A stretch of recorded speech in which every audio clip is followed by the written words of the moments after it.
Hello, beautiful humans. Welcome to our official knife skills segment.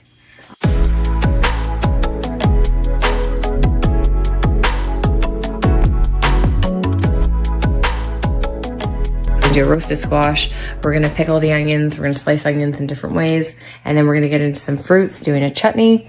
And we've got a leek fondue inspired Brussels stewy sort of concoction. And then we're gonna finish it off with that fermented cabbage, but not in that order. We're just gonna kind of rock and roll, more or less focusing on the knife skills, and then the products are gonna get made into. And so if you know what's happening in the outer extreme, that's what's happening. This little guy, this is a kind of a wild knife to use. It'd be really challenging because the blade up here is so thick. So, you know, paring knives have a purpose. You know, there's often only a few knives that we use, and we use them often. There's a few pastry piping tips. We use them again and again. Squashes, they rock. So ideally what I want to talk about and why I picked this first is you ultimately want to, no matter what, everything is a grid. And if it's a carrot specifically, this is a good example, is you would take this carrot and you would slice this edge like this and take that off and get yourself flat, and then you can carry on rock and roll. So flat surface is super ideal. Sometimes you don't have that choice. You just have to sort of grab into it and do it. And that's when you just need to stop and you need to just commit like that. And then sometimes just rocking it and it's angled. Yeah, it was just too close. Too close. Oh, beautiful. These are from last year, from our garden from last year, this one. Compost. So I have a compost bin. We have always a compost bin. This is spaghetti squash, and you can peel spaghetti squash. We have peelers. This is the peeler that we like to use. Just going straight up into the oven is a good old-fashioned roast. So now I would form it like this, and I could do wedges, like a cantaloupe would have its wedges, and then you can slice that way, or honeydew, and also watermelon, pineapple. Pineapple is a little bit different because then you would cut to quarter, cut out, and I'll show you that with an apple. So this is the start. I'm just basically going to gut this.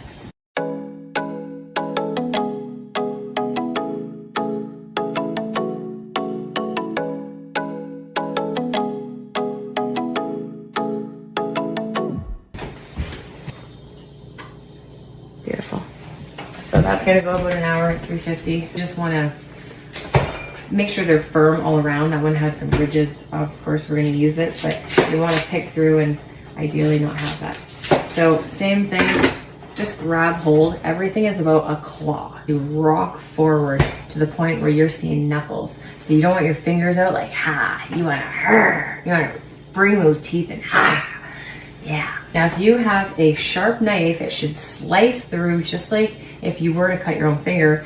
The flesh of that beautiful onion shouldn't actually get you very tearful, because if you're not cutting and hammering down it, you're not splitting those cell membranes. Often this part right now, me peeling, is worse, is what actually, you know, brings these tears. Here's the rainbow, and you cut towards, and you do different layers. That you do more layers, the thinner you want to go. And now then when you're finished these ones towards in, you're going to turn the knife and slice them this way. And then you turn and then give it another slice that way. So what happens is that it breaks it into little dice. So depending on how many slices here, so 1, 2, 3, 4 by 1, 2, 3, 4. 1, 2, 3, 4, 1, 2, 3, 4. Here where the knot is, you keep that as a holder.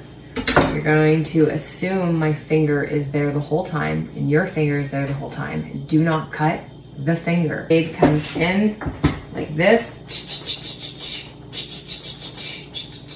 and then you go, and then you go. Did you get that? Now, you gotta, when we cut in, where you don't want to go all the way through, fingers up, okay?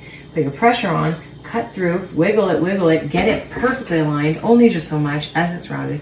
get all of them, slice it in, and then hammer it. Now, there's some chefs out there that can do this really, really well. I personally like to do this whole thing a different way. I'm going to show and share both ways, and you can choose your own style and version of how you want to cut onions. So again, it's all based on the grid. If now we do more, you're really driving the train down and on the more cuts that you go. So I hope that helps explain it. Have the knot end at the back. You're going to hold, and I'm going to use the middle of the blade, and I'm just going to rock it. I keep my fingers up, and so if I'm going to do 4, we'll go 4, and we'll commit 4. I need to make sure that the front there doesn't go down or up. I need to make sure the back doesn't go down or up. So therefore, you have to keep your eyes on the prize. It's very challenging. I personally like to stand it up like this. Make sure that the little ends don't fly out, but squeeze it in and don't let go, and just kind of let your knife with the pressure glide down and then rock. And don't go all the way through. I still have more that I can go. So now I go forward. There I go, I'm perfect there, just more in the heel. Perfect. Okay, take that out. Push those little bits back. And then try and do that one more time.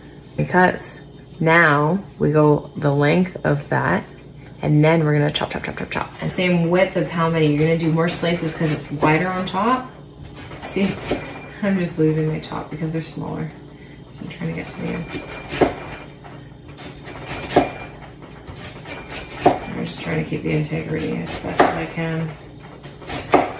Woo! Yeah, this happens, and if those pieces go, just let them, because you can handle them after. The goal is to keep as much together as possible. So now, you tuck your fingers like this. We claw food. We dig into food. We make sure we don't flip. Rocking, I like to bring my fingers down the side. I don't necessarily have to just keep them up here because it's too small. I have to hold all of this together, because you can see this little guy just being a pain. So I'm just gonna try and hold them towards the side there. You can see I have a lot of space around here, but it's just the pressure. So I'm just going over top and gliding down, going over top and gliding down, just gliding, not hammering, just gliding through.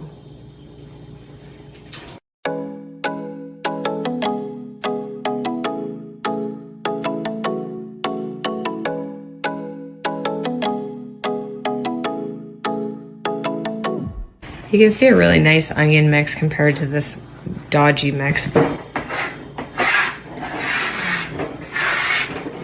So again, if you're only going to be doing a big dice for a big stew, then you're going to do less cuts. See the rainbow? Where you see the rainbow, you put your finger there. That's where you're cutting all your slices first.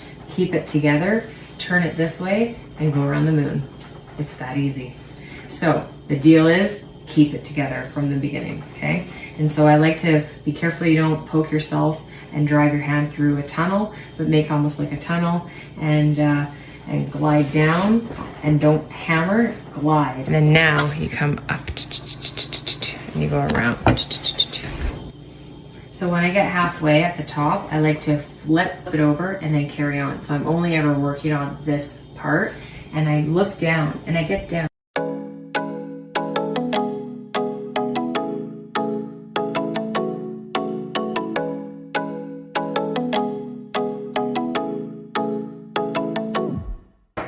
Moving into the red pepper.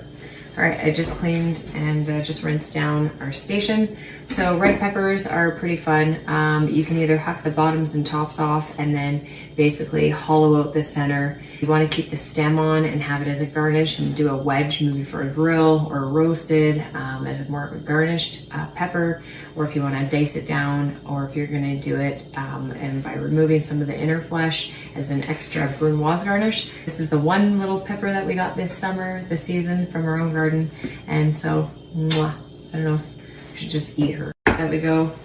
You grab it and you either do a whole bunch, you just chop, chop, chop, chop, chop, and then peel them out. So you can just grab your 2 finger and pull.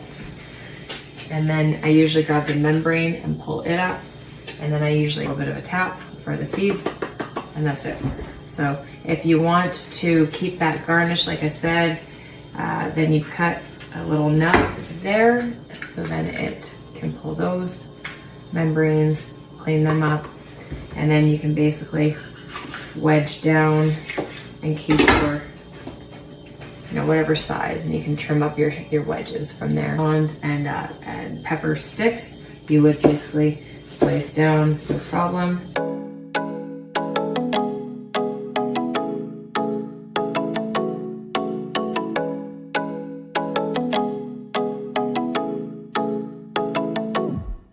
And this one you just go a little bit finer because you're cutting it down a bit finer. So you got that base, boom, boom, boom. Either these knuckles, these on a slide angle, but I'm like a deck of cards. I don't let go of myself, you know? And so it can basically cut. So you go up and over. So I'm just going up and over, but don't go over your knuckle or you lose the control. You have to stay along the blade of your knuckle. You don't go over top or you'll cut yourself. So here is where it's tricky because I gotta keep pulling it in, and what I'm doing is I'm using my pinky and my thumb and pulling that in. Like that. Keep it tight. Pull it in, pull it in, pull it in. So carrots are super basic. You give a spin, you go halfway, and you're done.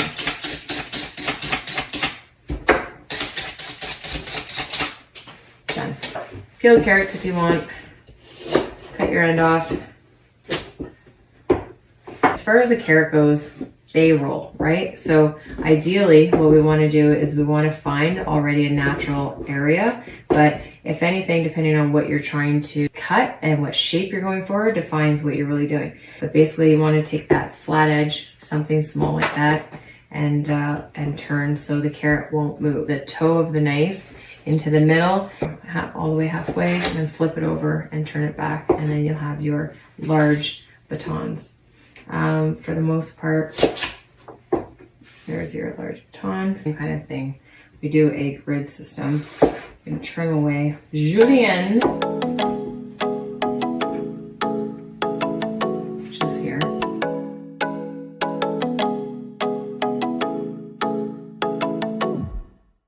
Voila.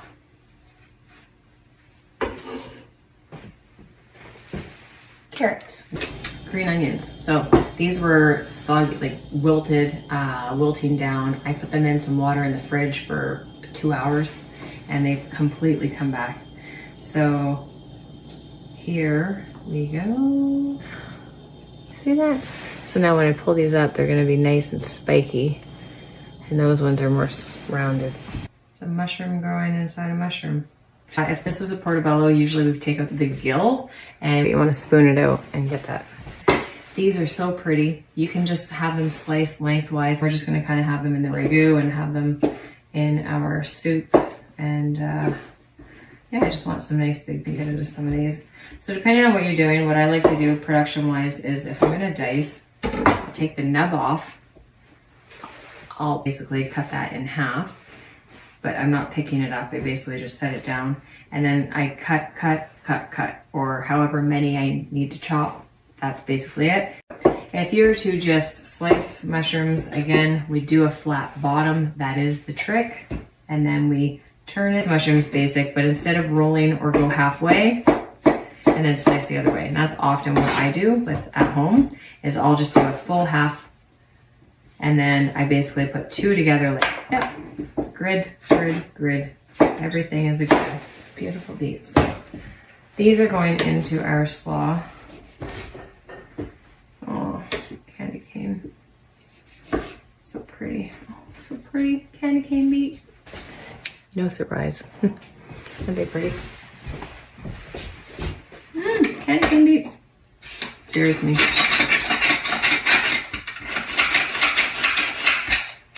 See? Yeah.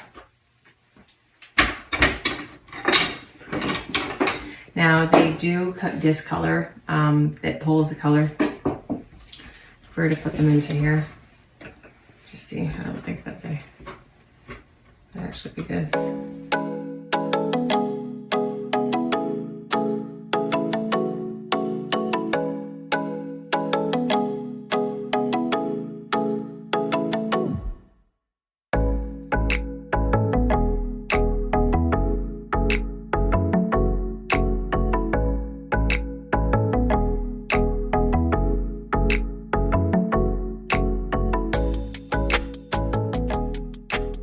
was the slugs. Slugs.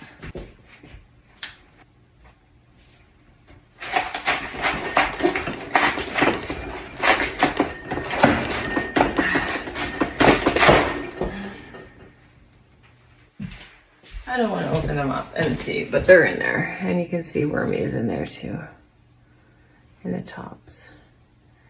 There. So we're just going to carry on. Oh, see, there's another worm. Oh, he's alive. Oh, he's moving pretty good. There you go. Get on.